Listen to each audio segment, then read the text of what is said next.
The phrase endgame, we hear it absolutely everywhere in the tech world. It's the mythical in-game mouse, the ultimate keyboard, the final PC build. It's the pursuit of a vanishing point, a glorious horizon where you're finally finished, perfectly satisfied, and that incessant, nagging itch to upgrade is permanently silenced. We spend thousands of dollars chasing this feeling, buying the new processor, the faster graphics card, those stunning custom sleeve cables, and we meticulously assemble all our parts, only to place them in a box. That's where the illusion breaks, because no matter how powerful your components are, they're still just sitting in a metal and plastic shell that fundamentally looks like every other shell, and the upgrade urge inevitably returns.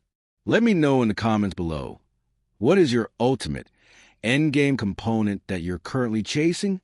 But what if the housing itself was an afterthought? What if the container was a trophy? What if the PC chassis wasn't the last tick on your build list, but the very first, the central piece that dictates everything else? What if you acquired a case so over-engineered, so ludicrously premium, and so impossibly final that it forced you to build the ultimate machine just to feel worthy of its presence? Today, we are not reviewing a computer case. We're looking at a commitment, a terminal destination, a 50-pound monument of die-cast aluminum dedicated to the very idea of endgame. This is the Asus ROG Hyperion, the GR701. This is the story of what happens when you tell a team of expert engineers that the budget is irrelevant, and their sole objective is to create the last PC case any enthusiast will ever truly need. When this thing arrives, you don't merely unbox it, you excavate it. The shipping container alone is furniture size, and you need a strategy. You need to clear a wide space, and you will immediately feel the weight, clocking in at over 45 pounds empty. Once you finally free it from its dense foam prison, the first thing that strikes you is its sheer presence. It seems to dampen the very sound in the room. Run your hand across the top, and you'll realize it's not veneer or plastic. It's a massive, structural die-cast aluminum alloy frame. That signature X pattern that defines a Hyperion is not just a style choice. It's an exoskeleton, the load-bearing architecture around which the entire chassis is forged. It is cold to the touch. The finish is immaculate. There are no sharp edges, and there are no unsightly panel gaps. It doesn't feel manufactured. It feels like it was forged. You notice the twin handles, which are integrated seamlessly into that solid frame, and you might think, oh, how convenient. But then you read the specs. These handles are rated to support 80 kilograms or 176 pounds. Asus isn't suggesting you carry a 176-pound PC. That rating is a promise, a declaration of structural integrity. The engineers daring you to fill this case with the heaviest components known to man, to install dual full custom water cooling loops with massive copper radiators and multiple reservoirs. The handles aren't for you, the builder. They are flex. Asus is telling the world, we built a vault, and that's just the exterior. Move to the front I/O, and you begin to understand the philosophy of this beast. You get the standard 4 USB 3 ports. Fine. Headphone and mic jacks, typical. A high-speed USB-C port, good. But then you see it. A second USB-C port, this one marked with a small lightning bolt symbol. It's a 60-watt fast-charging port. Stop and appreciate that. Your computer case is now a high-speed charging hub for your flagship smartphone or even a compact laptop. The Hyperion doesn't politely occupy your desk space. It asserts its dominance, declaring itself the undeniable hub of your entire technology ecosystem. It's the first clear signal that the design meeting for this product wasn't about what was practical. It was about what was possible. Now move to the sides. The tempered glass panels are massive, thick and heavy, tinted just enough to be mysterious. And they aren't held on by flimsy thumb screws.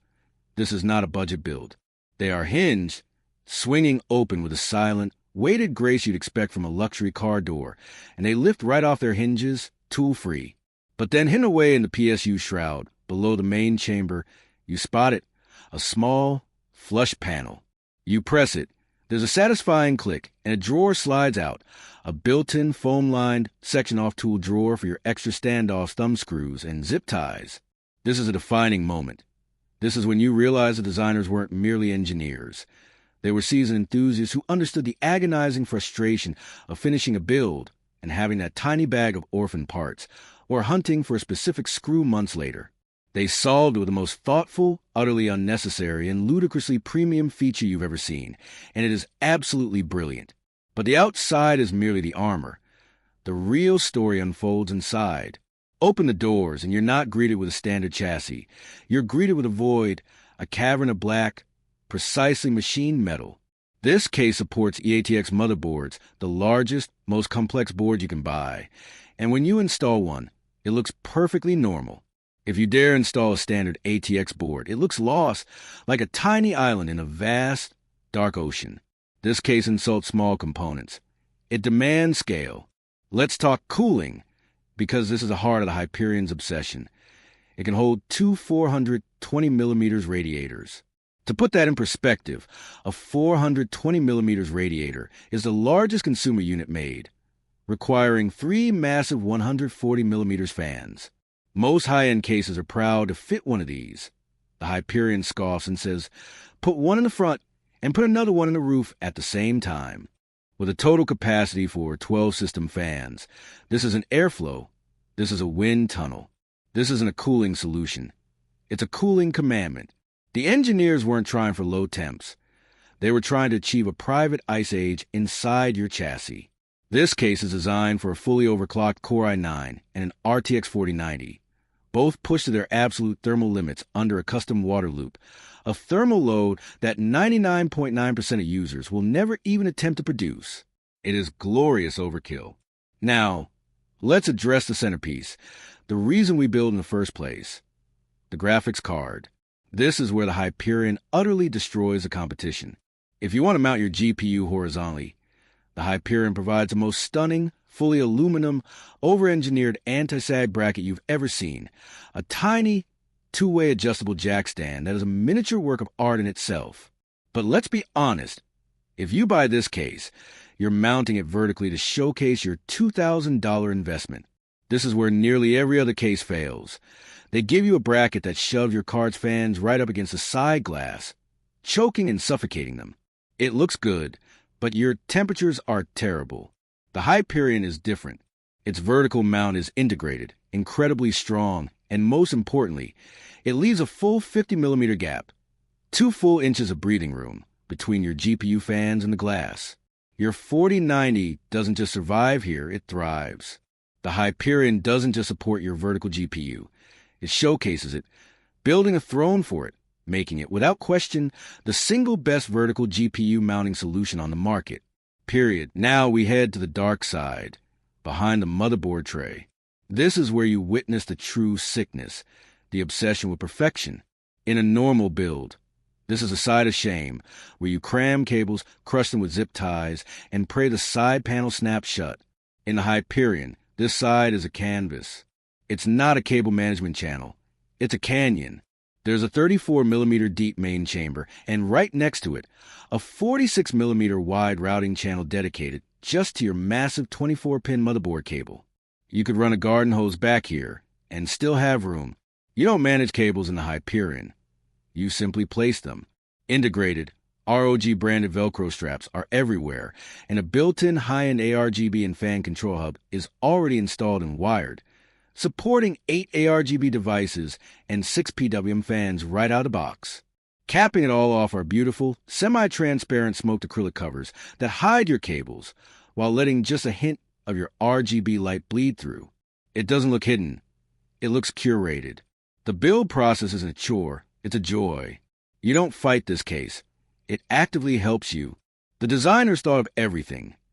The PSU shroud has a cutout to perfectly show off your 1,200 watt power supply's OLED screen. The front has a built-in multi-layer ARGB display, and there's a vertical mounting panel next to the motherboard where you can mount 3 more SSDs, a custom water cooling distribution plate, or even another 360mm radiator, just because the option exists. This case presents a fundamental problem, and here's why. You cannot buy the ROG Hyperion in a vacuum. It is a beautiful, brilliant, glorious trap. You buy this case, you install your components, and you look at your humble 850 watt power supply, and it looks inadequate. You look at your stock cables, and they look cheap. You look at your 240mm AIO cooler, and it looks tiny, utterly lost in that massive cathedral of metal. The Hyperion forces you to be better. It demands more.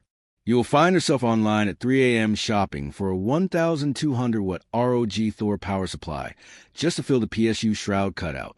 You will find yourself ordering a full set of custom, individually sleeved color match cables because a case with as much cable management space deserves it. You'll find yourself pricing out custom water cooling parts for the first time because a case that can hold dual 420mm radiators should. This case is not a purchase. It is an inescapable commitment, the most expensive gateway drug in the PC building world. So, we circle back to the beginning. Who is this truly for? This is not for the budget builder, the value seeker, or the person who wants something good enough. This is for the person who is done, the builder who respects the craft, the person who enjoys the process of building as much as the final result. This is for the enthusiast who has been in this hobby for years and wants to build one last time. The ROG Hyperion GR701 is not a product. It is an endgame statement, a no-compromise build in a world full of compromises. Is it overkill? Yes. Is it absurdly expensive? Yes. Is it ridiculously heavy and large? Absolutely, and that is precisely the point. You do not buy this case because you need it. You buy it because you want it, because you are finally ready for it. This is a final boss of PC cases. The only question is, are you ready to conquer it? With that said, thanks for watching, and until next time.